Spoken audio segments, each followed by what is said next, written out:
चलिए आगे बढ़ते हैं और अब बात फिर से युद्ध की करते हैं। ईरान के खिलाफ अमेरिका की नाकाबंदी जारी है। अमेरिका के इस अभियान में अब ब्रिटेन और फ्रांस की एंट्री भी हो चुकी है। फ्रांस का एयरक्राफ्ट कैरियर लाल सागर में निगरानी करेगा तो वही ब्रिटिश डिस्ट्रॉयर हॉर्मूज के करीब पहुंच गया है।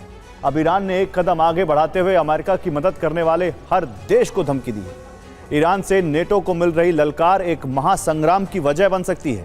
इस बीच ईरान ने हॉर्मूज में अपनी पनडुब्बियों को उतार दिया है और दूसरी तरफ अमेरिकी सेना कार्गो शिप और टैंकर के खिलाफ एक्शन लेने की तैयारी कर रही है। 7700 का इस्तेमाल इमरजेंसी लैंडिंग के लिए होता है। ये विमान में किसी बड़ी गड़बड़ी या उड़ान में दिक्कत का संकेत।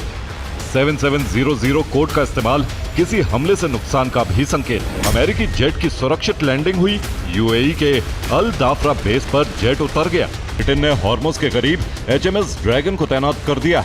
HMS ड्रैगन हवा में मिसाइल और ड्रोन को गिरा सकता है। HMS ड्रैगन समुद्र में एयर डिफेंस के तौर पर काम करता है, जबकि फ्रांस ने अपने एयरक्राफ्ट कैरियर को लाल सागर में भेजा है। एयरक्राफ्ट कैरियर भी नेवल ब्लॉकेड में अमेरिका की मदद करेगा। ईरानी विदेश मंत्रालय की तरफ से धमकी जारी की गई। ईरान अमेरिका की मदद करने वालों को मुंह तोड़ जवाब देगा। हॉर्मुज अभियान में शामिल होने वालों को अंजाम भुगतना होगा। ईरान के खिलाफ अमेरिका की सख्ती जारी है। समुद्र में नाकाबंदी को प्रभावी बनाने के लिए अमेरिका की सेना ने अभ्यास शुरू कर दिया है। अमेरिकी नेवी ने MH-60S सी हॉक हेलीकॉप्टर से USS त्रिपोली युद्धपोत पर उतरकर अभ्यास किया। अमेरिकी आर्मी नाकाबंदी के नियम तोड़ने वालों के खिलाफ इसी तरह एक्शन लेगी। नाकाबंदी को नहीं मानने वाले जहाजों पर अमेरिकी नेवी कब्जा कर सकती है। ईरान के करीब समुद्र में सख्त नाकाबंदी है। पूरे इलाके को सील करने के लिए अमेरिका ने 20 से अधिक युद्धपोतों की तैनाती कर दी है। ईरान की तरफ जाने वाला समुद्री रास्ता पूरी तरह से सील है। अमेरिकी नाकाबंदी के असर की वजह से समुद्र में अब सन्नाटा है। नाकाबंदी के दौरान अमेरिका की वजह से 61 जहाजों ने रास्ता बदला है। ईरान के करीब जाने की कोशिश नाकाम हो रही है।